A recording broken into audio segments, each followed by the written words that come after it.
be the bad guy? No, you can't. Yes, I can. No, you can't, but that's okay. Plus, I'll give our kids something to talk about in therapy one day. This Is Us is finally back, and they're holding nothing back. So let's break down the intense family therapy session of Season 2, Episode 11, right here on What Happened.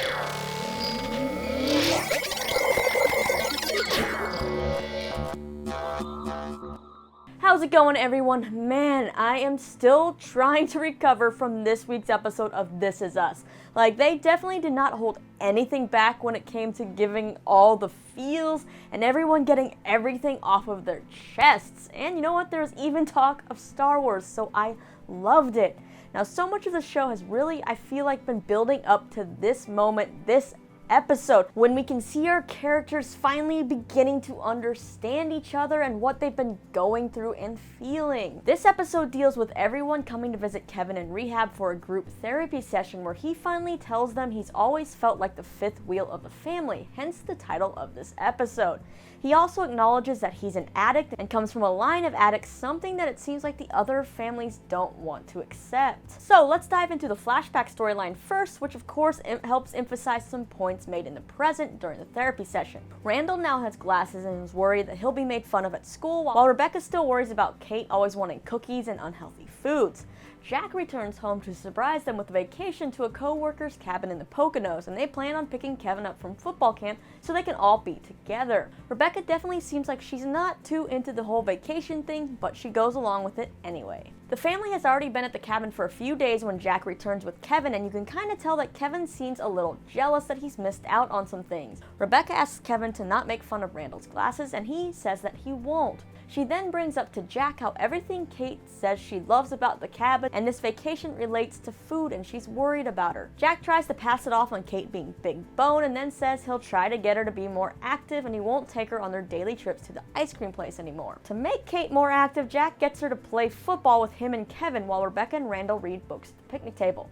Once again, we kind of see how Kevin feels like the fifth wheel as he just wants to play football with Jack, but Jack is distracted trying to, get Kate to be active, and Rebecca's too engrossed in her book to pay attention to Kevin. When Kate finally asks why she has to play football and Randall doesn't, Jack tells her that it's important she exercises because she's been eating a lot of sweets lately. Kate then gets upset and says she doesn't want to exercise and she'll just stop eating sweets, and she runs off with Jack following her. Kevin's now annoyed that no one is there to pay attention to him, so he decides to get attention the only way he knows how. He calls Randall Four Eyes and throws the football right at him, getting yelled at by Rebecca. Kate ends up revealing to Jack that a kid called her fat, and when she asks Jack if he thinks she's fat, Jack does what he normally does and avoids the question by saying she's his favorite looking person on the whole planet.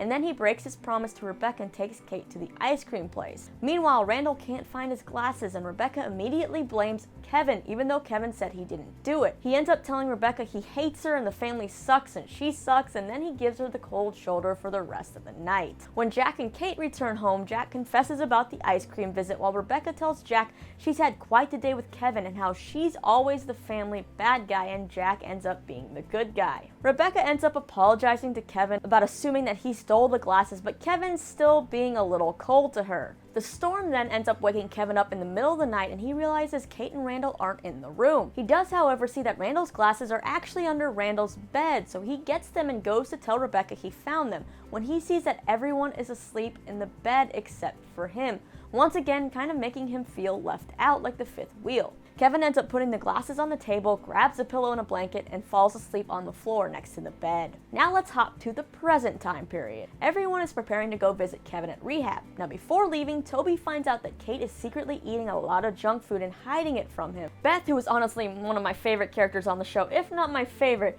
is not quite ready to forgive Kevin yet and is mad that she even has to go on this trip. She'd rather stay home and worry over Tess, who insists that she is fine and was just having a bad day the day she ran away with Kevin because Deja was going home. Randall tells Beth that Kevin was there for him at his lowest point, so now he has to be there for Kevin. When they all arrive at the rehab center, Kevin seems chipper and like he's doing better, and there are some nice apologies made. Kevin then introduces them to his therapist, Barbara, who would like for their first group therapy session to just consist of the immediate family. So that means Beth, Toby, and Miguel are out. And it seems like Beth is actually really happy about this. Come back when you're done. Yeah. Great. Hurry up before they change their mind. The new big three now, as they jokingly dub themselves, head off to the bar for their own therapy session. They talk about the Pearson no-fly zones, which include mostly talking about Jack. Toby then reveals that he thinks Kate has fallen off the wagon when it comes to food, and he isn't quite sure how to handle it, and he seems like a lot of things are hidden from him because she'd rather tell them to Kevin, so only people in the Pearsons' inside circle know certain things. Miguel then brings up how he married his best friend's wife and how nobody talks about it, but he knows they're always thinking about it, and he's been on the outside of the family since he entered it, so for Toby not to kind of be surprised about this inner circle. Miguel says that Kate, Randall, Rebecca, and Kevin lived through something very unique together, losing the best man any of them will ever know. So that's why they get to be on the inside and have lightsabers, referencing how Toby related their whole situation to Star Wars. After the therapy session, it seems like it may have helped Kate, and she confesses to Toby that since the miscarriage, she's been hiding junk food because it makes her feel good, and she knows she's got a lot of issues with food, which she thought were obvious, but now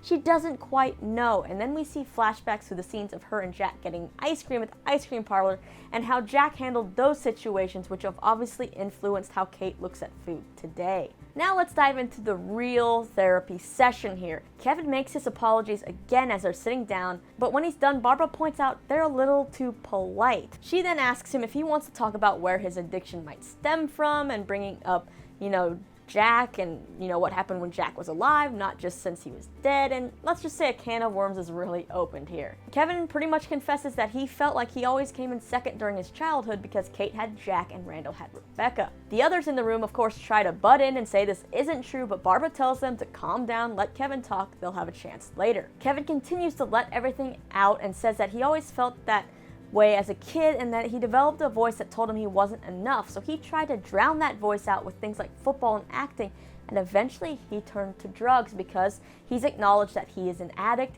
He comes from a family of addicts, that Jack and Jack's dad were addicts, and he even tells Kate that she may be an addict when it comes to food, and of course this addict talk does not sit well with everyone because it seems like no one really wants to acknowledge Jack's drinking problem and that he was an addict.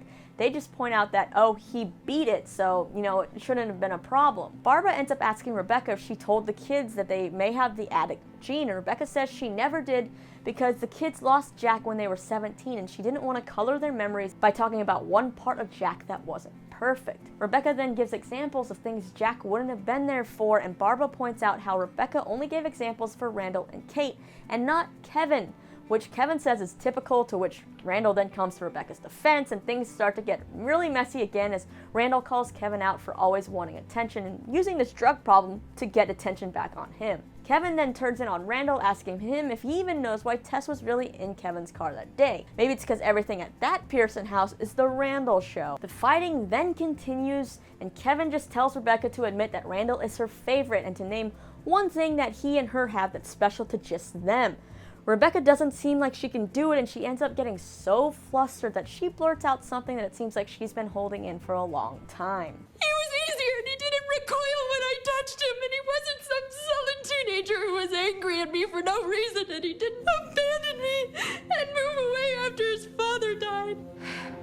After that, it seems like the therapy session is now over, and we see Kevin sitting by the lake by himself. Kate eventually comes to join him, as does Randall. Now, Randall brings up how he remembers when he got fitted for his first pair of glasses, and they made him look through this better machine, as they called it, which is the machine that's like, is this look better or does this look better, as they change out different lenses. He realizes now that everyone sees their childhood with different lenses and different perspectives, and he apologizes and says that he didn't mean to crap all over Kevin's perspective of his childhood, and he's sorry for not being there for him like Kevin was for him at his lowest. They also all apologize to each other again, and this time the apologies actually seem sincere and they really mean it. And Randall then brings everything full circle, and we get to see the big three as we love to see them. So just to clarify, it's official that I'm Mom's favorite, right? Is this guy for real?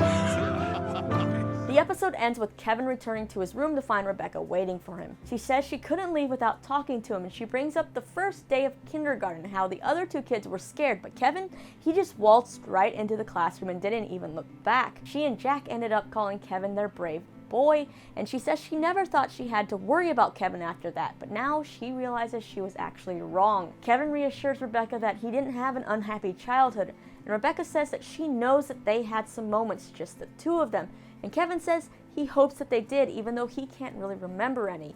And then we see in the flashback from the cabin that Rebecca actually woke up in the middle of the night to see Kevin sleeping on the floor.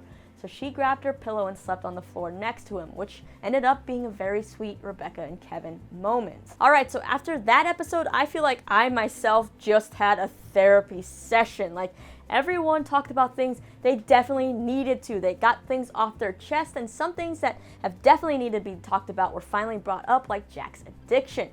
It seems like everybody just tried to ignore Jack's addiction because Jack so-called beat it, but they kind of forgot that it never really goes away and is passed down. Kevin was also a lot more open than I thought he would be, and I hope that this is kind of the start of seeing a new, or rather better, Kevin. And hopefully Kevin sharing his concern over Kate and the food addiction helps Kate acknowledge her problems, which it seems like she's been repressing for a long time. Kevin also made a good point about how Randall maybe isn't seeing the effects of the people he's brought into his house who end up leaving in one way or another, how that's affected his own kids. And I think this definitely sets up for a lot of things that are going to be explored in the upcoming episodes. One thing that seems like it will be explored according to the preview for the next episode, which Miguel even brought up during their own therapy session at the bar, is how he married his best friend's wife. It seems like Kevin wants to know if he always had those feelings for Rebecca. What happens in the past You gotta own your choices, boys. Don't look back. doesn't always stay in the past. Found one of William's old poems in this box. It's a love poem. Recently, it feels like you are somewhere in outer space. Giving answers to our biggest questions.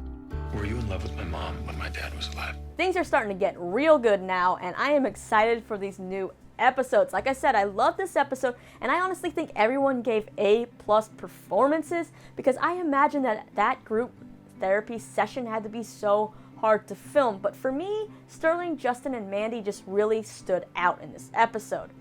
Now hit me up in the comments down below and let me know what you thought about this episode. What do you think about all the things that were brought up by Kevin in the therapy session, and how do you think they'll inform the characters moving forward?